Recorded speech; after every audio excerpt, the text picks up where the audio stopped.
हरे कृष्णा कृष्णा कृष्णा हरे हरे हरे राम राम राम हरे हरे कृष्णाय वासुदेवाय देवकी नंदनाय च नंद गोपकुमाराय गोविंदाय नमो नमः गोविंदाय नमो नमः गोविंदाय नमो नमः। हरे कृष्णा। हम कहाँ पर थे?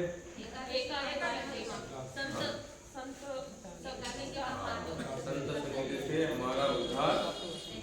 देखिए, इस संसार में एक ही सर्कल ऐसा है, यानी कि हमारे जीवन काल में लोग कहते हैं कि हमारे जीवन में बहुत सारे टर्निंग पॉइंट आए। आप लोगों ने सुना, काफी लोग कहते हम लोग ऐसा जीवन जीते थे, वैसा जीवन जीते थे, अचानक हमें ऐसा संग मिला, वहां से हमारा यूटर्न शुरू हो गया। लेकिन भोग प्लस भोग और प्लस भोग, इसमें यूटर्न कहीं पर दिख रहा है, यूटर्न कहीं पर लग रहा है, क्योंकि जहां थे वहां भी भोगी कर रहे थे, वहां से कुछ अलग सर्कल में गए वहां भी भोगी कर रहे हैं, और वहां से कुछ अलग सर्कल में जाओगे तो वहां पर अगर भोगी कर रहे हो तो यूटर्न कहां पर है? कहीं पर है क्या? कहीं पर भी नहीं। लेकिन हमारे किसी जीवन काल में अगर यूटर्न कहीं पर आता है ना, तो केवल संतों के समागम से ही पॉसिबल है, अन्यथा नहीं। क्योंकि आहार, निद्रा, भय और मैथुन, ये चार चीजें अच्छी से अच्छी भोगने के लिए यू टर्न की जरूरत नहीं है। क्योंकि जब कुछ नहीं था तभी यही सोच थी, आज बहुत कुछ आया है आज भी वही सोच है। यू टर्न कहां पर आया? यानी कि गए काल में भोगी कर रहे थे, आज भी भोग के बारे में सोच रहे हैं, आने वाले कल में भी अच्छी कंडीशन वाला हम क्या करना चाहते हैं? भोग करना चाहते हैं। जैसे हम लोग काफी जगह पर जाते हैं ना, तो काफी लोग कहते प्रभु जी आपको पता नहीं था, हमारे पास कुछ भी नहीं था, और हमने भी इतना परिश्रम किया उतना परिश्रम किया, और वहीं से हमारी गाड़ी चलने लगी। यानी कि जो गाड़ी ऐसे धक्का गाड़ी थी अपने आप थोड़ी सी। लेकिन अगर हम इनका यानी कि भागवत या अन्य ग्रंथों का आधार लिया, सहारा ले, तो कहीं पर भी ऐसा नहीं लिखा है कि भौतिक जीवन में यू टर्न कहीं पर आता है। आप लोग देखना, इस पूरे संसार में कहीं पर भी जाकर बैठो, कहीं पर भी भगवत भक्तों को छोड़कर, आप संत समागम को छोड़कर कहीं पर भी जाके बैठना, उसकी एक ही समस्या होगी, आहार, निद्रा, भय और मैथुन। ये चार ही टॉपिक को लेकर उसकी समस्याएं होगी, और उनका समस्या का दूसरा कोई हल नहीं है। और हम लोग पता है कहां जाते समस्या आने पर? ज्यादा करके ऐसे लोगों के सर्कल में जाते जो ऑलरेडी समस्या में फंसा हुआ है। हम कभी ऐसे लोगों के पास जाना ही नहीं चाहते जो सचमुच हमें समस्या से बाहर निकाल दे। एक महात्मा बता दे, बोले एक जंगल में एक बंदा फंस गया, 4-5 दिन से जंगल में रास्ता ढूंढ रहा है। क्या ढूंढ रहा है? रास्ता ढूंढ रहा है। आप लोगों को पता होगा, जैसे बद्री केदार आप लोग कभी जाएंगे ना, वहां पर ऐसे बड़े बड़े जंगल है, अगर वहां पर आप एक बार फंस जाओ ना तो निकलने का कोई चांस नहीं। आजकल लोगों ने आर्टिफिशियल भी जंगल बनाए। हम लोग जो एल वर्ड वगैरह होता है ना, जहां पर जाते देखो क्या उसका एक्चुअली उसको एक नाम भी दिया गया है अलग से, यानी कि बंदा उसमें फंसते जाता है, फंसते जाता है, फंसते जाता है। वो यहाँ से बाहर निकलेगा तो वहीं पर आएगा, वहां से फिर भी घूम फिर कर वो दिन भर घूमता रहेगा, लेकिन उसको रास्ता नहीं मिलेगा। ऐसे जो गेम होते हैं ना, गेम जैसे आप लोग कभी टीवी या पिक्चर में भी देखे होंगे, ऐसे गेम चलते रहते हैं कि बंदा उसमें एक बार चले जाएंगे। जो यात्रा होती है, जत्रा बोलता है, मेला भरता है ना, मेला आप लोगों को पता होगा यार, उसका एक स्पेशली कुछ नाम है उसका, भूल भुलैया। क्या नाम है उसका? भूल भुलैया। आप लोग एक बार उसमें एंट्री मार देंगे ना, आप वहां पर कितना भी घूमो आपको बाहर जाने का रास्ता ही नहीं मिलेगा। फिर कोई बंदा आएगा, वो बड़ा जो उसकी जानते रखता है ना, वो आकर आपको बाहर निकालेगा। तो बोले वो बंदा जंगल में फंसा, 4-5 दिन से जंगल से बाहर निकलने का रास्ता ढूंढ रहा है, लेकिन नहीं मिल रहा। आखिर वो निराश हो गया, और निराश होने के बाद उसमें से एक बंदा उसको सामने नजर आया, यानी कि एक इंसान उसको 4-5 दिन के बाद दिखा। अब इसके जान में जान आ गई, चलो भैया कोई तो मिला जो मुझे यहाँ से निकालेगा। और वो बंदा उसके पास चला गया और उसे कहता है, देखो अच्छा आप हमें दिखे, क्योंकि 4-5 दिन से मैं जंगल में फंसा, मुझे यहाँ से बाहर निकलने का रास्ता नहीं मिल रहा है। तो आप मुझे पूरा विश्वास है कि आप मुझे जंगल से बाहर निकाल सकते हो। तो सामने वाला कहता आप 4-5 दिन से फंसे हो, मैं 8-10 दिन से फंसा हूँ। क्या कहा? आप 4-5 दिन से फंसे हो, मैं 8 दिन से फंसा हूँ।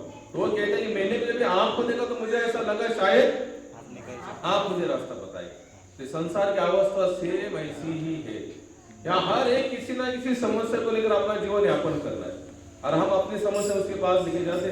हम रोएंगे तो वो भी थोड़ा रोएगा, और हम जैसे चले जाएंगे बोलेगा हमें पास क्या कम समस्या है, या अपनी समस्या लेकर आएगा। लेकिन आप कभी संत के पास बैठना, साधु के पास बैठना, वो आपको रियल समाधान बताएंगे। क्या बताएंगे? सच्चा समाधान। क्योंकि आप चाहे कितना भी घूमो यहाँ पर, केवल फक्त थोड़ा केवल कमी पर सुखदेव महाराज और कौन? राजा परीक्षित जी, इनके संवाद चल रहा है। उसी में परीक्षित जी कहते हैं कि मुझे अब पता चला कि केवल संतों के माध्यम से मैं 7 दिन में मरने का जो मेरा चांस है, यानी कि उसके ऊपर कोई सोल्यूशन मुझे मिल सकता है, अन्यथा नहीं।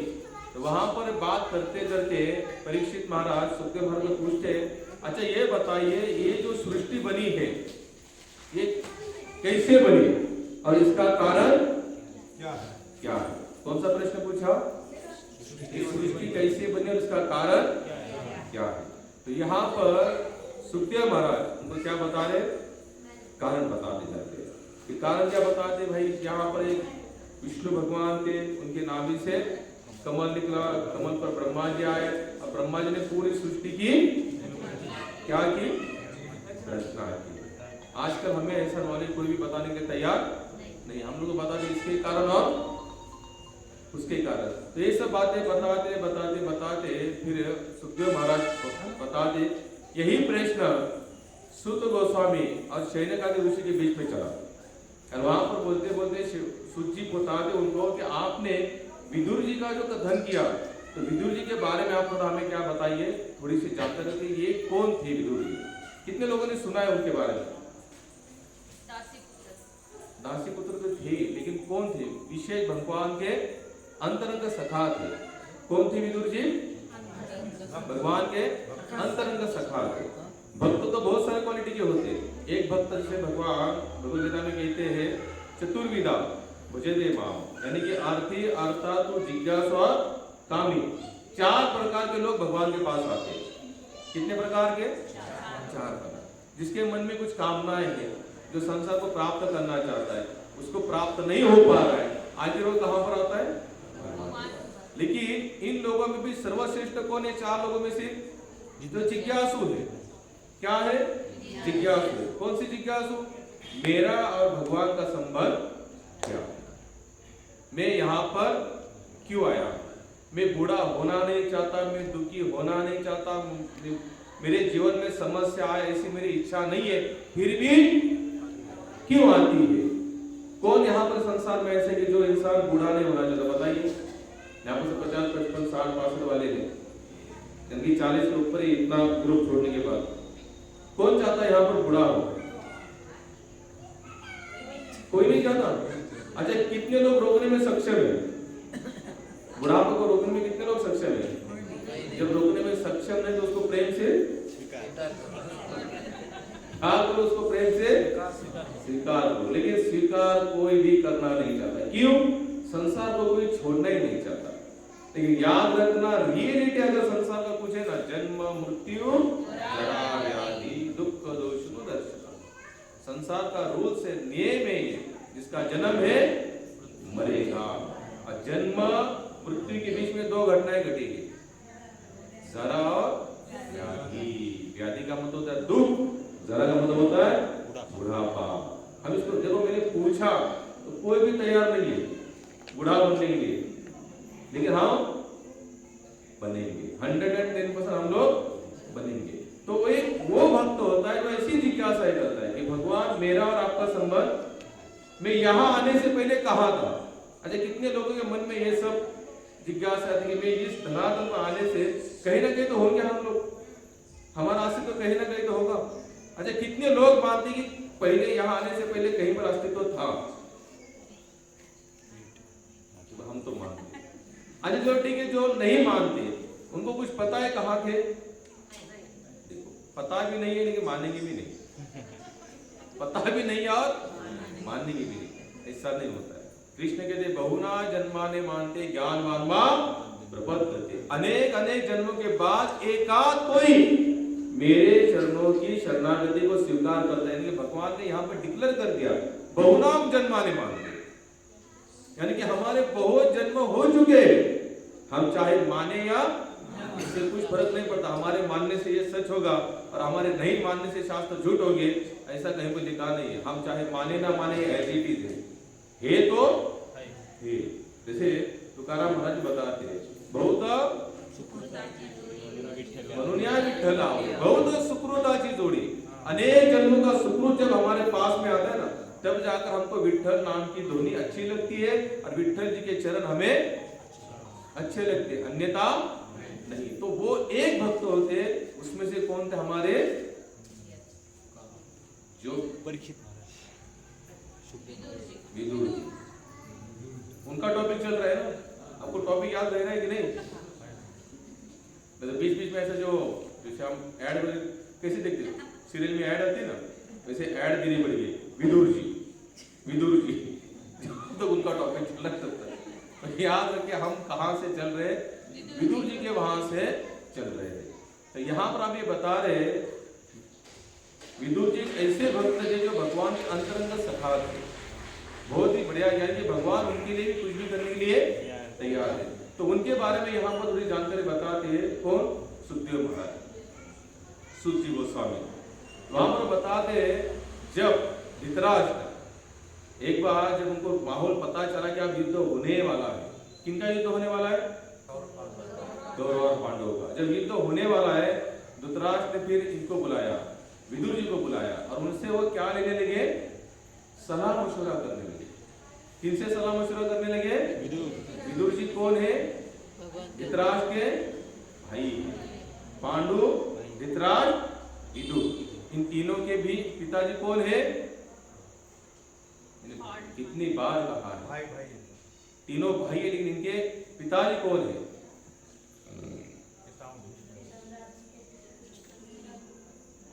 मैंने बहुत बार आप लोगों को बताया है, लेकिन आप लोगों को शायद मैं बता रहा हूँ यहाँ से ऊपर जा रहा है, आप लोग यहाँ से यहाँ नहीं ले रहे, या तो फिर नड़ी फूंक ले सोना रे। व्यास देव जी इनके पिता है। कौन है? व्यास देव जी इनके पिता है। अंबा और अंबालिका, ये आप लोगों ने सुना है, मैंने कितनी बार कहा है आपको ये कथा कि नहीं? यानी कि मेरे हिसाब से मैं बस बोलने का काम कर रहा हूँ, आप लोग अपने का काम कर रहे हैं, ये माइक भी अपना आवाज देने का काम कर रहा है, लेकिन इसका रिजल्ट देखो। इन बातों का आप कहीं ना कहीं जमा करना। मेमोरी कार्ड में क्या करो अपना, लगता है ये तो आपका, अभी मैं फोन लेने की सोच रहा हूँ तो मुझे भी थोड़ा पता चल रहा है, जीबी के ऊपर होता है ना। एक तो आपका मेमोरी कार्ड कम जीबी का है, तो थोड़ा बड़ा हो 64 जीबी का या 128 जीबी, वो वहां सेट कर दो और इसमें आप जमा कर दो। भाई के पिताजी कौन है? विदुर नीति आप लोगों ने सुनी भी होगी, जैसे एक चाणक्य नीति होती है ना, एक चाणक्य की जिस तरह से नीति है ना, वैसे विदुर भी नीति है। उन्होंने जग व्यवहार यानी कि सांसारिक व्यवहार कैसे करना चाहिए, उन्होंने अपने नीति के माध्यम से समाज को बताया। आप लोग आज भी जानते होंगे जो महानुभव राजनीति है ना, राजनीति जो पक्के राजनीति है ना, वो आज भी चाणक्य की नीति को पढ़ते हैं, क्योंकि चाणक्य ने वो सब बातें लिखी है कि आपको संसार कैसे करना है, आपको आपका अगर आपको राजकारण में भी आगे जाना है तो कैसे, उसी तरह से विदुर नीति भी संसार में फेमस है। तो उस समय धृतराष्ट्र ने विदुर जी को बुलाया। अब देखिए वो उनको समझा रहे हैं, जो न्याय प्रणाली होती है ना, न्याय प्रणाली वो कभी भी पार्शलिटी नहीं करती। जो जिसके हाथ में न्याय होगा ना, वो कभी भी पार्शलिटी करने वाले में से नहीं होते। वो जो है सो है, ये सत्य है तो फिर ये सत्य ही है। विदुर जी ने उनको बताते, धृतराष्ट्र तुम यहां से भी अंधे हो और दिमाग से भी अंधे हो। कौन बोल रहे हैं? विदुर जी धृतराष्ट्र कहा है। आप धृतराष्ट्र ने उनको बुलाया था, शायद युद्ध होने वाला है तो क्या करना चाहिए, इस समस्या का हल कुछ है क्या, इसके लिए उन्होंने उनको बुलाया था। विदुर जी ने स्पष्ट कहा, धृतराष्ट्र भले आप हमारे बड़े भाई हो, लेकिन आप आंखों से भी अंधे और दिमाग से भी अंधे हो। और तुमने जिनकी बाजू ली है, यानी कि तुम जिनके साइड से चल रहे हो, तुम्हारा लड़का यानी कि तुम्हारा पुत्र दुर्योधन, उसकी सुनी कहानी के कारण तुम अपने कुल के पूरी तरह से नाश करने वाले। कौन बता रहे हैं? विदुर स्पष्ट वक्ता थे। स्वामी भक्तिवेदांत बताते आप जितना स्पष्ट रहोगे ना, इतना स्पष्ट, उतने आप बहुत सारी समस्याओं से बच पाओगे। स्पष्ट कहने से हो सकता है कि कोई तकलीफ हो, लेकिन वो जिंदगी भर यहाँ पर नहीं रहेगी। आपने स्पष्ट बोल दिया बात खत्म, लेकिन आप उसको स्पष्ट नहीं बोल पाए तो क्या होगा? उसमें से और समस्याएं बढ़ती जाएगी। विदुर जी उनको समझा रहे थे, धृतराष्ट्र तुम्हारे जिद के कारण, क्योंकि धृतराष्ट्र की इच्छा थी राजा बनने की। क्या इच्छा थी? लेकिन अंधे होने के कारण धृतराष्ट्र राजा नहीं बन पाए। तो कौन बने राजा? पांडु राजा बने। लेकिन फिर भी धृतराष्ट्र के अंदर वो चिंगारी जलती रहती थी कि मुझे राजा बनना है, राजा बनना है, राजा बनना है। लेकिन जब ये समझ गया आप में राजा नहीं बन सकता, तो उसने उस इच्छा को क्या किया? कन्वर्ट किया। कैसे कन्वर्ट किया? मैं नहीं राजा बनूं तो मेरा लड़का तो राजा बनेगा ही बनेगा। संसार में वही चल रहा है, दिल्ली से लेकर दिल्ली तक। मैं नहीं भोग पाया तो मेरा समाज, मेरा संतान संतति इनको ये भोग मिलने। धृतराष्ट्र ने अंत क्षण तक दुर्योधन को समझाया नहीं कि दुर्योधन तुम गलत कर रहे हो, और इसी गलती के कारण पूरा कुरुवंश, पूरे कौरव खत्म हो जाएंगे। और एक गलती, हालांकि यहाँ तक बताया जाता है दुर्योधन का जब जन्म हुआ था ना, तो उसी समय अपशकुन नजर आए थे। जन्म होने के बाद क्या हुआ था? अपशकुन, यानी कि कुत्ते रो रहे थे, कुत्ते रो रहे थे, बिल्ली चिल्ला रही थी, और जो गीत होती ना गीत, वो वहीं पर पूरे महल के ऊपर मंडरा रहे। तो सब लोगों ने सोचा भैया ये आया है कौन? ये आया है कौन? तो संतों ने कहा भैया ये तुम्हारे कुल का नाश करने वाला, इसको अभी। लेकिन पुत्र मोह के कारण हो नहीं पाएगा। और वही दुर्योधन ने 100 कौरवों को उसके एक जिद के कारण, और केवल उसकी जिद क्यों चल पाई? पिताजी की भी उसकी इच्छा थी, यानी कि धृतराष्ट्र की भी इच्छा थी एक प्रकार मेरी संतति राजा बने। तो वहां पर विदुर जी उनको समझा रहे, धृतराष्ट्र यहाँ से भी अंधे, यहाँ से भी अंधे। और तुम थोड़ा सोचो, दुर्योधन जिस प्रकार से चल रहा है, पांडवों के खिलाफ उन्होंने बचपन से लेकर अब तक क्या रचा है? षड्यंत्र रचा है। कितनी बार उनको मारने का प्रयास करते, और यहाँ पर बिना भूले विदुर जी एक बात उनको जरूर बताते, धृतराष्ट्र उनको बता नहीं, पांडवों के रक्षण करने वाले कौन है? स्वयं वासुदेव कृष्ण है। इसलिए उनके सामने तुम्हारी या तुम्हारी इच्छाओं की कुछ चलने वाली उससे अच्छा काम करो, पांडवों को उनका राज्य सौंप दो, या तो फिर आधा आधा बांट लो। ये सब बातें विदुर जी धृतराष्ट्र को बता ही रहे थे कि उतने में दुर्योधन मामा शकुनी के साथ एंट्री मारते, और जैसे एंट्री मारते हैं वो बातों को सब सुन लेता है। दुर्योधन इन सब बातों को सुन लेता है। वो तो बता रहे बाप रे ये क्या है, मैं तो जिस कार्य के लिए कुछ प्रयास कर रहा हूं उसी कार्य के खिलाफ क्या कर रहे हैं? मेरे पिताजी के कान भर रहे। हालांकि पिताजी के कान भरने की जरूरत नहीं थी, उनके पहले से कान भरे हुए थे। विदुर जी तो उनको समझा रहे थे कि आप ऐसा मत करना। दुर्योधन वहीं पर आते, उन्होंने सीधी सी एकदम स्पष्ट रूप से बता दिया। दुर्योधन बोलता है कि काका भी का बोलता है नहीं, वहां पर बोलते तुम हमारे टुकड़े पर पलते हो। क्या कहा विदुर जी को? तुम हमारे टुकड़े पर पलते हो और हमारे ही खिलाफ षड्यंत्र रचते हो। बोले निकल जाओ हमारे इस राजमहल से, इस हस्तिनापुर में तुम्हारा रुकने का कोई अभी प्रबंध होने वाला नहीं है, तुम यहाँ से जल्दी। इस तरह से अपमानित करता है दुर्योधन, चाचा को क्या करता है? अपमानित करता है। विदुर जी वहां पर एक शब्द नहीं बोलते। क्यों नहीं बोलते? विदुर नीति जब उनके पास इतने फेमस थी तो बोल सकते थे ना, लेकिन वो एक ही बात को सच मानते, यही मेरी कृष्ण की इच्छा है मेरे जीवन में, और यही मेरे लिए सर्वोत्तम योजना भगवान ने बनाई है।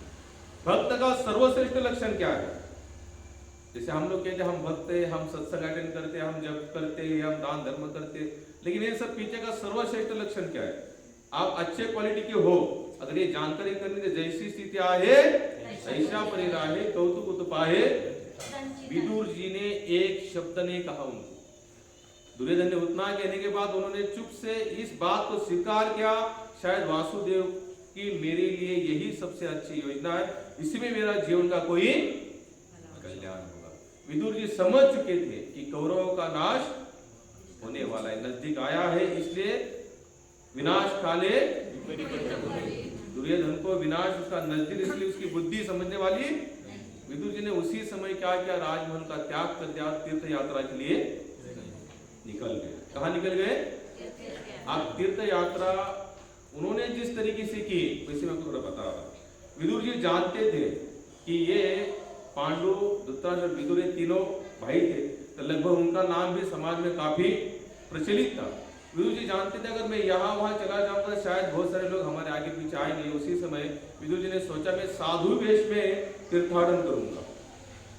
साधु के वेश में, साधु के वेश में मतलब क्या है कि मैं साधु जीवन यापन करते हुए क्या करूंगा, तीर्थों का भ्रमण करूंगा। यानी कि भागवत यहाँ पर बताता है कि तीर्थों का भ्रमण करना है तो कैसे करना है, साधु का वेश तो पहनो ही पहनो, लेकिन साधु के विचारों के अनुसार जीवन को भी यापन करो। आज हम लोग करते हैं तीर्थाटन, तो कितने लोग ऐसे जो सच में साधु जीवन के लिए तीर्थाटन करते हैं? लगभग 99% लोग थोड़ा सा चेंज, क्या है, थोड़ा सा चेंज। लोग हमें कहते हैं प्रभु जी आप यहाँ बैठ बैठ के बोर हो चुके, तो सोचा हम आपके साथ थोड़ा तीर्थाटन, क्या मिलेगा इससे आपको?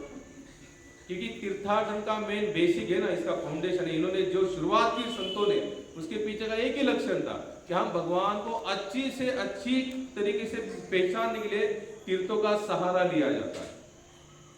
क्यों सहारा लिया जाता है तीर्थों का? भगवान को अच्छे तरीके से पहचानने के लिए। बोले क्यों?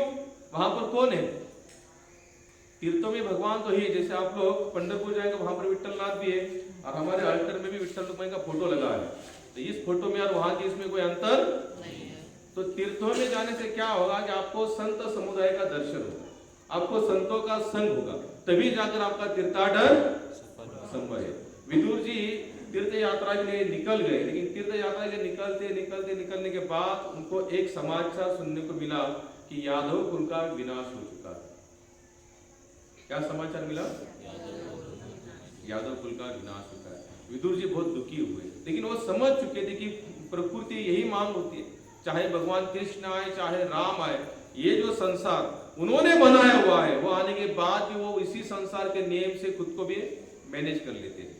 ऐसा नहीं कि भगवान आते इसलिए उनको यानी कि वो नहीं मरते, हालांकि भगवान कभी मरते भी नहीं, क्योंकि उनका ना जन्म है ना जन्म कर्म चमे दिव्यम। भगवान बताए मेरा जन्म और मेरा कर्म कैसा है, दिव्य है। और हमारा जन्म कर्म कैसा है, अधोगति वाला है। हमारा जन्म भी अधोगति में जाएगा, हमारा कर्म भी हमें अधोगति। कब तक? जब तक हम भगवान के नहीं बनेंगे। एक बार आपने स्वीकार कर कृष्ण आप हमारे हो हम आपके, वहां से आगे आपका जन्म भी सार्थक है, आपका कर्म भी सार्थक। लेकिन कब? जब हम भगवान का बनने का प्रयास करेंगे। विदुर जी ने बात सुनी और मनी मन दुखी हुए, लेकिन उन्होंने मान लिया यही मेरे केशव की इच्छा, यही मेरे ठाकुर जी की इच्छा है, मैं उसमें कुछ द्वंद्व नहीं करा। लेकिन निराश होने के बावजूद उन्होंने अपना तीर्थ यात्रा रुकाया, चलते रहे। यमुना के तट पर आने के बाद विदुर जी की भेंट हुई। कितने लोगों ने सुना भागवत? थोड़ा मोटा छोटा, थोड़ा इधर उधर का। उद्धव जी के साथ हुई। किनसे भेंट हुई? उद्धव जी कौन है? भगवान के अंतरंगा सखा। सेम ऐसी बात है कि भगवान और उद्धव जी में शास्त्र यहाँ तो दोनों का वर्णन करते हैं। कृष्ण और उद्धव दोनों सामने खड़े रहेंगे ना, दोनों में इतना भी अंतर नहीं, तिनके जितना भी अंतर नहीं, दिखने में दोनों, लेकिन एक फर्क है, भगवान के गले में कौस्तुभ मणि है और उद्धव जी के गले में कौस्तुभ मणि नहीं है, लेकिन दिखने में दोनों कैसे है? सेम है। विदुर जी ने जब उद्धव जी को देखा तो इनके मणि मन में लड्डू फूटे, लेकिन उनका मन एकदम प्रसन्न हो गया। बोले क्यों प्रसन्न हुआ? एक ही बात के लिए प्रसन्न हुआ। उन्होंने सोचा अब मैं भगवान के भक्तों को मिलूंगा तो भक्त क्या कहेगा? भगवान की लीला कहेगा। एक भक्त किसी और भक्त को मिलता है तो ऑटोमेटिक उसके शरीर पे रोमांच करेगा, वो दंडवत करता है, प्रणाम करता है, वो संसारी बातें नहीं करेगा। भक्त का सबसे सर्वोत्तम लक्षण क्या है? तो कभी तुम्हारा कैसा चल रहा है, व्यापार कैसा चल रहा है, धंधा कैसा चल रहा है, ये नहीं पूछेगा वो। एक ही पूछेगा कि तुम्हारा भजन, तुम्हारी सेवा। विदुर जी ने जब उनको देखा उद्धव जी को, तो वो मनी मन प्रसन्न हुए। एक ही बात को लेकर प्रसन्न हो गया, मैं उद्धव जी को मिलूंगा और उनको मैं कृष्ण के बारे में चर्चा करूंगा। हमारे षड गोस्वामी कहते हैं भक्तों के आपसी 6 लक्षण होते हैं। भक्तों के आपस के लक्षण कितने होते हैं? 6 लक्षण होते हैं। पहला लक्षण क्या है? एक भक्त किसी और भक्त को कोई गिफ्ट देता है और उस भक्त से कोई गिफ्ट स्वीकार करता है, उस भक्त को खाने के लिए बुलाता है और उस भक्त को खाना खिलाता है। और थर्ड है, सबसे इंपॉर्टेंट चीज है, बोलता है अपनी मन की बात वो अपने एक भक्त के कहता है और एक भक्त की मन की बात वो सुनने के लिए स्वीकार करता है। ये आपस यानी कि भक्तों के 6 लक्षण है।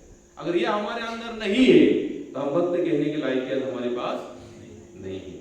विदुर जी ने देखा उद्धव जी के पास, उन्होंने प्रणाम किया और उद्धव जी का चेहरा थोड़ा कैसे था, उतरा हुआ था। क्यों? इन्हें अभी पता, यादव कुल का नाश हो चुका था और भगवान श्री कृष्ण परलोक धाम चले गए। तो उद्धव जी ने उनको कहा कि आपने शायद सुना होगा। विदुर जी कहते हाँ मैंने भी सुना है कि हमारे केशव इस धरातल पर आप नहीं रहे, वो अपनी लीला अवतार समाप्त करके कहाँ चले गए? परलोक धाम को। फिर भी विदुर जी कहते फिर भी मैं कुछ सुनना चाहता हूँ, क्योंकि आप तो क्या हो भगवान के सखा। क्योंकि विदुर जी से भी ज्यादा उद्धव जी ने भगवान का संग किया था। क्या किया था? संग किया था। विदुर जी कहते कि आप हमें कुछ भगवान की लीला सुनाइए, क्योंकि मैं जानता हूं कि आप हमेशा भगवान के साथ रहे हो। जब भगवान जब ब्रज छोड़ के आए ना, वो भजन मैं नहीं गा पा रहा उसको, वो कहते भगवान ब्रज छोड़ के आए तो भगवान कहते उद्धव मोहे ब्रज विसरत ना, हे उद्धव मैं ब्रज को भूल नहीं पा रहा हूं, तो कुछ करो मेरे लिए। एक कौन कह सकता है? एक जो दोस्त होता है ना, मित्र, वही अपने मन की बात कहता है, अपने दोस्त को कहता है। तो वहां पर विदुर जी कहते कि उद्धव जी मैं जानता हूं कि आप हमें कुछ भगवान की लीला सुनाइए। तब उद्धव जी बाल लीला से लेकर अंत लीला तक उनको क्या कहते? हर लीला कहते। लीला करते करते कहते कहते कहते कहते वो अनेक बार रोते हैं। उद्धव जी क्या करते हैं? उनके आंखों के आंसू से क्या आते हैं? आंखों से अश्रु आते हैं। या रोना नहीं पड़ता, या अपने आप आंखें क्या होती है? रो पड़ते। जैसे हम लोग संसार में कोई घटना सुनते दुखमय, तो हम रोने का कुछ प्रयास करते हैं क्या? अपने आप हमारे अश्रु निकल आते। कोई पिक्चर देखते, इमोशनल सीन देखते, अपने आप अश्रु, तो वो बात हमारे यहाँ पर छू जाती है। जैसे एक भक्त के लिए भी वो भगवान की कथा कहाँ छूती है? हृदय को छूती है। वो यहाँ से नहीं सुनता, वो कहाँ से सुनता है? यहाँ से सुनता है। और आप लोग देखा होगा, आप कभी आएंगे हमारे साथ ब्रज वृंदावन, जैसे जो संतों का समागम होता है, जो वहां पर बैठे कथा, तो कितने भक्त तो ऐसे रोते हैं। एक बार एक भागवत कथा कर रहे थे। क्या कर रहे थे? कथा। तो कथा करते करते करते वो रोज एक बात पर आकर वो स्टॉप हो जाते थे। वो कहते थे कि बोले सच्चा भक्त कौन है? जिसके आंखों से अश्रु आए। क्या है? आंखों से अश्रु आए। अब उस जो सुनने वाले श्रोता में से एक ऐसा था, उसके आंखों से अश्रु ही नहीं आते थे, अश्रु ही नहीं आते थे। और जो कथाकार थे क्या कहते थे? सच्चा भक्त कौन है? जो रोता है। रोता है। अभी मन ही मन सोचते रहे यार मैं झूठा हो गया, मुझे अश्रु नहीं आ रहे तो वो जब वो महात्मा कहते ना, कथाकार कहते कि सच्चा भक्त वो है, तो कुछ लोग रोते थे। तो यहाँ ये भी रो रहे, ये भी रो रहे, मैं नहीं रो रहा हूँ। जैसे मन ही मन क्या हो, थोड़ी गिल्टी फील होने लगी। तो बोले कल आऊंगा तो मिर्ची लेके आऊंगा।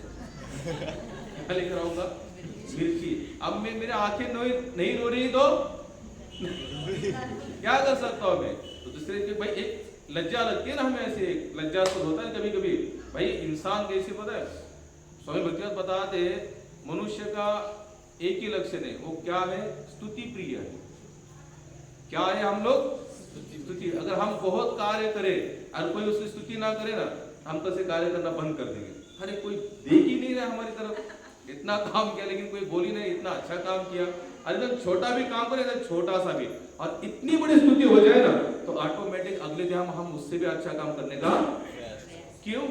क्या हुई? हमारी स्तुति प्रिय। जैसे भगवान की स्तुति प्रिय है, लेकिन आप चाहे करो या ना करो हम पर प्रसन्न रहते ही रहते। इंसान का वैसे नहीं, स्तुति हुई तो प्रसन्न, नहीं हुई तो अप्रसन्न। तो उसने दूसरे दिन वो मिर्ची लेकर आया। अब जैसे महाराज ने लेक्चर शुरू किया, कथा शुरू की, कथा करते करते फिर महाराज जी कहे बोले सच्चा भक्त का लक्षण है रोना। इसने तुरंत मिर्ची लगाई और आंखों में लगा दी। मिर्ची तो मिर्ची, ऐसा नहीं ना एक दो मिनट उसकी जलन रहेगी। आप कथा समाप्त होने क्या है लेकिन रोना चालू। क्यों? आंखों में क्या लगाया उसने? मिर्ची लगाई। अब वो देख रहा, सब लोग उठ के चले गए, लेकिन आंखों से अश्रु। सब लोग बोले अरे बाप रे, ये तो बहुत बड़ा भगत निकला। बोले कथा समाप्त भी हो गई और आंखों से अश्रु। अब मिर्ची की इतनी जलन होने लगी, अब वो चिल्ला चिल्ला तो रोने लगा। पहले तो रोना नहीं आता था, मिर्ची लगाई, थोड़ा रोना हुआ, उसकी जलन और बढ़ी तो चिल्ला चिल्ला रोने लगा। तो कथाकार बोले क्या हुआ? बोले इसको। तो सब लोगों ने कहा बोले महाराज आपकी कथा में रो रहा है, और इतना रो रहा है कि उसको रोना कंट्रोल नहीं हो पा रहा है। तो महाराज बोले उनको इधर लाओ। बोले इतने बड़े भगत है, बोले इनके चरणों को तो हमको स्पर्श करना चाहिए। जैसे आप जैसे ऊपर आया तो महाराज बोले आप तो बहुत सौभाग्यशाली हो। बोले आपको भगवान की कथा में रोना आ रहा है। तो महाराज जी कानों में कहते हैं महाराज ऐसी कोई बात नहीं है। क्यों रो रहे हो? बोले आप रोज बोलते हो। बोले सच्चा भगत हो रहा है जिसके आंखों से अश्रु है। तो मेरे आजू बाजू वाले रोज रोते थे, मुझे शर्म आई तो मैंने सोचा क्यों ना मैं मिर्ची लेके आओ। लेकिन मुझे पता नहीं था कि उसका असर इतना देर रहेगा और उसका असर इस तरह से अपना स्वभाव बदलेगा, इसलिए मैंने मिर्ची लगाई।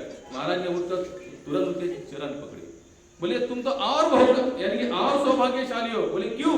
बोले लोग तो संसार के लिए रोने का प्रयास करते, तुमने तो भले जान पूछकर क्यों ना लेकिन कृष्ण के लिए रोने का प्रयास किया। तो रोना इतना आसान नहीं है। संसार के लिए तो अपने आप आंखों से अश्रु आते, कभी अश्रु को बोलना इन आंखों को भी पता नहीं आके कभी कभी भगवान के लिए भी रोने का प्रयास करना, ये हायर स्टेज की भक्ति है। वृंदावन में हम लोग जाते सच में कितने सारे महात्मा ऐसे पेड़ के नीचे बैठे रहते। गोवर्धन का जो हम लोग जो परिक्रमा चल के करते हैं तो कितने महात्मा ऐसे होते कि जो एकांत में बैठे रहते और आंखों से अश्रु की धारा। हम लोग सुबह जो श्लोक कहते चैतन्य महाप्रभु का, नयनम गदश्रुधारया मदनम गदगदगदयागिरा फूलकौनी चिन्नमपु तदताव नाम ग्रहणे भविष्यति। महाप्रभु बताते हे कृष्णा आपका नाम लेते समय कब मेरे आंखों से अश्रु आएंगे, कब मुझे रोमांच होगा। जैसे हमें रोमांच होता है, ये सब क्रियाएं हमारे शरीर में होती है, नहीं होता ऐसा? रोना भी होता है, रोमांच भी आते हैं। कोई घटना दुर्घटना कोई आवाज सुनते अचानक सा जोर से तो ऑटोमेटिक हमारा दिल क्या होता है? कलेजा धड़क जाता है, रोमांच खड़े हो जाते हैं। होता सब कुछ है लेकिन संसार के लिए होता है। यहीं पर एक उल्टा भी प्रोसेस होता है जो एक संत के जीवन में होता है, वो भी होता है, उसके शरीर में रोमांच होते हैं, लेकिन किस बात को लेकर होते हैं? कृष्ण की भक्ति के लिए होते हैं। उद्धव जी काफी बार हो गए लेकिन वो बोल नहीं पा रहे थे, आगे बोल नहीं पा रहे थे। विदुर जी और उनको कहते कि और कथा सुनाओ, और कथा सुनाओ, और कथा सुनाओ। फिर उद्धव जी कहते बस मैं यहाँ तक ही मैं तुमको बता सकता हूँ। मुझे आखिर भगवान स्वधाम जब जा रहे थे उसी समय मैं वहीं पर था, तो मैंने भगवान से पूछा कि भगवान आप अगर स्वधाम जाओगे तो हम किनके बल पर रहेंगे? आज तक तो आप हमारे साथ थे, इसलिए हमें संसार की कोई भी चीज की कमी महसूस नहीं हुई। देखो इस संसार को भी कमी महसूस होती है, भक्त को भी कमी महसूस। भक्त की कमी महसूस कौन सी होती है? मैं आपके बिना रह नहीं सकता, मैं आपके बिना रह नहीं सकता। संसार की क्या कमी महसूस होती है? ये चीज नहीं मिली तो कमी की महसूस, वो संकल्प किया तो वो नहीं हुआ तो उसकी कमी की महसूस। लेकिन भक्त की कमी कौन सी होती है? हे कृष्ण बस आप मुझे आपके चरणों से दूर मत धकेलना, चाहे जो करो, आपको जो अच्छा लगता है करो, लेकिन आपके चरणों से मैं दूर नहीं जाना चाहता। तो स्वधाम जब भगवान जा रहे तो उसी समय कौन थे उनके साथ में? उद्धव जी। तो उद्धव जी कहते हैं कृष्ण जब आप स्वधाम जाओगे तो हम किनके बल पर रहेंगे, कहाँ देखेंगे, कहाँ जाएंगे? तो उसी समय उन्होंने अपने हृदय से भागवत को प्रकट किया। भगवान ने कहां से प्रकट किया? हृदय से। भागवत क्या है? भगवान का हृदय है। और उसी समय भगवान कहते हैं आप ये जो भागवत को इसको हमेशा क्या करना? पठन करते रहना, पठन करते रहना, पठन करते रहना, इसका श्रवण करना, श्रवण करना, श्रवण करना। इससे क्या होगा? आपको हमारी कमी महसूस नहीं होगी। इसे तुकाराम महाराज बताते गीता भागवत श्रवण अखंड चिंतन विडोबाचे, यानी कि खंड नहीं गिरेगा आपके चिंतन में, लेकिन कब? जब हम गीता और भागवत का पठन करेंगे। पठन से भी बढ़िया क्या है? श्रवण। जिसका श्रवण अच्छा है वो भगवत भक्ति में आगे बढ़ सकता है, जिसका श्रवण अच्छा नहीं, इसलिए नवदा भक्ति बताए, श्रवणा कीर्तना विष्णु स्मरण दास्यम साख्यम आत्मनिवेदन। ये 9 प्रकार की भक्ति, लेकिन सबसे पहला कौन सा है? श्रवण। जिसका श्रवण बढ़िया है, भक्तिवाद कहता है बोले वक्ता से तो श्रोता बढ़िया होता है। वक्ता तो बोल सकता है, लेकिन बोलने वालों में से जो सुनने वाले लोग सुनने, अगर एक ने भी अच्छा सुना तो उसका उद्धार निश्चित है। इसलिए श्रवण शक्ति बढ़ाओ, आपने क्या बढ़ाओ? श्रवण शक्ति। केवल कृष्ण का चिंतन, राम जी का चिंतन, वही श्रवण शक्ति बढ़ाना। कोई और श्रवण बढ़ाकर कोई मतलब नहीं है। इसलिए तुकाराम महाराज बताते, निंदे जो श्रवण नायकवी कानी क्या उन्हें बहिरा। बोले अगर एक कान अगर संसार की निंदा सुन रहे ना वार्तालाप, तो उससे आगे भगवान मुझे आप क्या बना दो? श्रवणाचे विषय बैसावी येऊन साम्राज्य भूनी सुखी नांदे। अच्छा बाबा कृष्ण काय श्रवणाचे विषय बैसावी येऊन साम्राज्य भूनी सुखी नांदे। श्रवणाचे विषय बैसावी येऊन श्रवणाचे बरोबर, म्हणजे जो श्रवण करतो त्याच्या बोलतो वैकुंठाचा निवासी आहे। ज्याचं श्रवण केवळ कृष्ण चिंतन आहे तो कोणता निवासी आहे? म्हणजे ऑलरेडी त्यांनी एडवांस में डिक्लेअर केलेला है। अगर हम आप लोग केवल कृष्ण कथा सुनेंगे तो आप कहाँ जाओगे? बिल्कुल, यानी कि आपके फोटो के आगे पीछे कुछ लगाना होगा। जिंदगी में अगर कृष्ण चिंतन किया है तो जाते समय बेटे को बोलना भाई वही लगा देना, वही वही का मतलब वैकुंठवासी। कितने लोग तो ऐसे फोटो वाले के पास जाके जाते हैं। हमारे पिताजी जब उनका शरीर शांत हो गया था, हमारे भाई साहब गए थे फोटो बनाने के लिए, तो हम भी उनके साथ में थे, तो फोटो वाले कहते हैं क्या लगाना है? सो वही शिवलोक स्वर्गलोक कुछ भी लगा दो। नहीं आप बोलो क्या लगाना है? बोले कितना आसान है यार, जीवन भर कुछ भी कर्म करो, फोटो के आगे पीछे कुछ अच्छा लगा दो, स्वर्ग वैकुंठ शिवलोक कैलाशवासी। लेकिन क्या इतना लगाने से जाने वाले हैं क्या हम लोग? नहीं, वहां पर किसी का अधिकार नहीं महाराज। जिंदगी भर इन आंखों यानी कि इंद्रियों को केवल कृष्ण का चिंतन दिया होगा तो ही आप कहाँ जाओगे? भगवत धाम जाओगे, अन्यथा कोई चांस नहीं है, याद रखना। तो वहां पर बताया भगवान जब जा रहे थे क्या प्रकट किया? भागवत। बोले तो आप इनके भरोसे अपना जीवन यापन करो, जब तक इसका श्रवण चल रहा है आपको कभी मेरी कमी महसूस नहीं होगी। और हम लोग केवल संडे टू संडे सुनते, उसमें एक संडे आए तो एक संडे नहीं आए, तो जिंदगी में क्या फायदा? फिर श्रवण करो तो कैसा करो भाई? ऐसा श्रवण करो कि कोई चीज और श्रवण करने की इच्छा ना रहे, और कुछ भी श्रवण करने की इच्छा नहीं रहेगी। लेकिन हमारा वैसा श्रवण हो ही नहीं पाता, बस हम सुनने के लिए सुनते, सुना बाद में छोड़ दिया। हम तो कहते भाई अगले संडे आप मुझे बताओ टॉपिक क्या, तो शायद अभी कुछ लोग याद रखते हैं। अच्छी बात है, क्योंकि इसी को याद रखोगे तो ये यहाँ पर जाम हो जाएगा, यानी कि वो चीज आपकी इसमें क्या होगी? दिमाग में बढ़ती जाएगी, और वो बढ़ती जाएगी तो ऑटोमेटिक कचरा निकलता जाएगा। तो उसी समय वहां पर विदुर जी कहते और कुछ सुना। बोले मैं इतना ही जानता हूं, लेकिन अगर आपको और कुछ जानना है, लेकिन मुझे उतना कहने के बाद कृष्ण ने मुझे कहाँ भेजा? बद्रीनाथ। कहाँ भेजा? बोले वहां पर नर नारायण तपस्या कर रहे, आप भी कहाँ जाओ? जाओ। तो उद्धव जी आज भी कहाँ पर है? बद्रीनाथ। इसलिए उस उत्तराखंड को लोग क्या कहते हैं? तपोभूमि। इसका 2 नाम है, देवलोक भी कहते हैं और तपोभूमि भी कहती है, देवभूमि भी कहती है उसे। और नर नारायण आज भी वहां पर तपस्या कर रहे हैं। उद्धव जी कहाँ चले गए आप? लेकिन जाते जाते उन्होंने कहा कि आपको अगर और कृष्ण कथा का श्रवण करना है तो आप क्या करो? मैत्री जी को मिलो। मैत्री ऋषि जो थे ना, उनको जाकर बोले आप वहां पर जाओगे तो आप और यानी कि मैत्री जी आपके सामने और भगवत कथा का क्या कर देंगे? खुलासा कर देंगे। तो इतना कहकर उद्धव जी कहाँ चले गए? बद्रीनाथ चले गए। विदुर जी कहाँ चले आए? मैत्री जी के आश्रम में चले आए। मैत्री जी के आश्रम में चले आने के बाद वहां पर आगे बताते सुखदेव महाराज कि विदुर कौन थे, कितने लोग जानते इनके बारे में? यमराज थे, बराबर। कौन थे विदुर जी? यमराज थे। लेकिन वो क्यों विदुर बने, ये कथा कितने लोग जानते? किस कारण बने? हाँ, एक कथा में आपको बताता हूं, क्योंकि अगर हम इनका खुलासा करते आगे जाएंगे तो हमें पता चलते जाएगा। मांडव्य करके एक महात्मा थे, संत थे। मांडव्य ऋषि करके एक संत थे, वो हमेशा भगवत चिंतन में लीन रहते थे, हमेशा। यानी कि कोई उनकी कुटिया में आए, आकर चले जाए, कोई लेके जाए, कुछ चीज छोड़ के जाए, उससे उनको कुछ लेना देना, क्योंकि वो हमेशा क्या रहते थे, भगवत स्मरण में रहते थे। तो एक बार वो जिस राज्य में रहते थे, उस राज्य में राजा के यहाँ पर चोरी हो गई। तो राजा के यहाँ पर चोरी होने के बाद चोर वो धन चुरा कर भागने लगे, और उनके पीछे पीछे राजा के सैनिक भागने लगे। अब वो चोर भागते भागते भागते भागते कहाँ पहुंचे, जहाँ पर मांडव्य महात्मा जी ध्यान मग्न थे अपनी कुटिया के अंदर। तो वो वहीं पर छुप गए, चोर भी कहाँ छुप गए, वहीं छुप गए। मांडव्य महात्मा जहां रहते थे वहीं जाकर छुप गए। राजा के सैनिक आए, वो भी वहीं पर उन्होंने प्रवेश किया। प्रवेश किया के बाद उनको वहां पर वो डके हाथ लगे। अब हाथ लगने के बाद सैनिकों को क्या लगा कि शायद मांडव्य ऋषि भी इनके साथ में चोरी करने में शामिल। देखो कर्म का फेरा कितना भयानक होता है। हम लोग के जीवन में ऐसी बहुत सारी घटनाएं घटती है, कहीं पर इन्वॉल्वमेंट नहीं होता, फिर भी हमारे ऊपर आरोप प्रत्यारोप होते रहते हैं। तो मांडव्य ऋषि तो अपने ध्यान मग्न थे, तो सैनिकों ने कहा कि इनको भी लेके चलो चोरों के साथ, क्योंकि चोर जब यहाँ आकर अपने धन के साथ छिपे, इसका मतलब मांडव्य ऋषि भी इनके साथ है।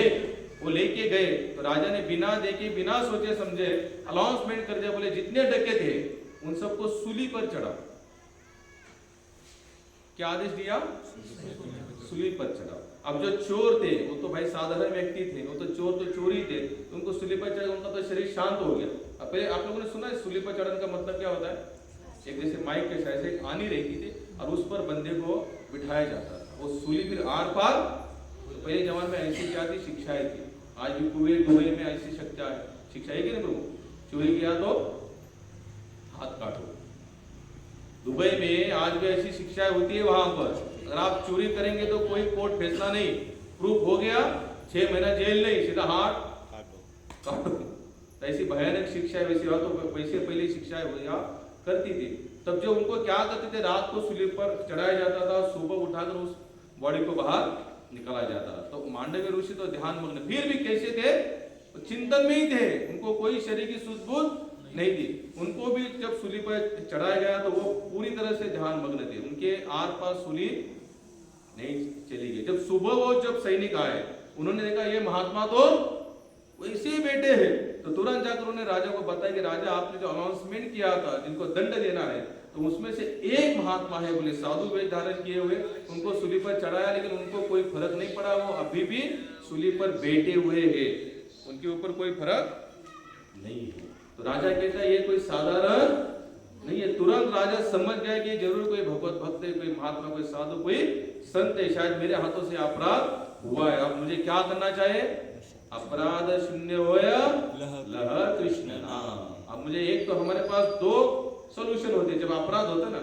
याद रखना है किसी संत के चरण में अपराध हो जाए तो क्या करो, तुरंत जाकर उनके चरणों में क्षमा याचना करो, क्योंकि संत इतने बड़े हृदय वाले होते, वो अपराध को तुरंत भूल जाते हैं और आपका अपराध क्षमा कर दे। राजा समझ गया कि मुझे तुरंत जाकर उनकी माफी मांगने। राजा तुरंत आया, मांडवी जी को नीचे उतारा सूली से और उनकी क्षमा याचना में की। तो मांडवी ने कहा कि ये आपकी गलती नहीं है। बोले आपने कोई रूल्स नेम नहीं बनाया। बोले मैं जानता हूं कि जरूर इसके पीछे मेरा कोई दुष्कर्म है। मांडवी ने क्या सोचा, मेरा कोई दुष्कर्म है जिसके कारण आपने अनाउंसमेंट किया और मुझे ये दुख भोगना पड़ा। और जो सूली का जो आनी थी ना, ऊपर की आनी, उनके शरीर के अंदर टूट गई, तब से उनका नाम पड़ा आनी मांडव्य ऋषि। जो ऊपर जो टोक था ना, सूली का ऊपर का जो ये होता है हिस्सा, टोकदार होता है, वो अंदर उनके शरीर में टूट गई। जब उनको बिठाया गया तो उनका नाम क्या गिरा, आनी मांडव्य। बोले राजा तुम्हारी कोई गलती नहीं है, लेकिन मैं जानना चाहता हूँ कि मेरा ऐसा कौन सा कर्म था जिसके कारण मुझे इतनी बड़ी भयानक, और मैं जानता हूँ ये कर्म का लेखा जोखा कौन रखते हैं, यमराज। कौन रखते हैं, यमराज के पीए कौन है, कौन है, चित्रगुप्त। एक महात्मा का अच्छी बात है, चित्रगुप्त, जो गुप्त रीति से चित्र निकालता है, इसलिए उसका नाम क्या है। हम लोग जो भी कर्म कर रहे हैं ना, इसके सब फोटो वहां पर है, हमारा पूरा एल्बम वहां पर पड़ा हुआ है, रात का, दिन का, गलती से, अच्छाई से। हम कहते मैंने कुछ नहीं किया। यहाँ आपको चलो यहाँ हम लोग मान भी लेंगे कुछ नहीं किया, ये कुछ किया होगा तो ऊपर दो रिकॉर्ड, क्योंकि पूरा ऑलरेडी वहां फिल्म तैयार है। ये तो सीसीटीवी तो अभी बिठाए गए, भगवान ने तो पहले से बिठाए हुए हैं, कौन क्या कर रहा है, कौन कहाँ जा रहा है, कौन कितना झूठ कितना सच है। तो कहाँ चले गए हमारे मांडव्य ऋषि? यमराज के पास। उन्होंने कहा कि यमराज ये बताओ, मुझे निष्कारण यानी कि मेरा कोई भी गलती नहीं की, चोरी किसी और नहीं की, और मुझे भी शिक्षा भोगनी पड़ी, थी इसके पीछे मेरा कौन सा कर्म है और आपने ये नियम ऐसा क्यों बनाया? तो बोलते अभी आपका मैं अकाउंट देता हूँ। उन्होंने अकाउंट खोल दिया। बोले अरे पांडव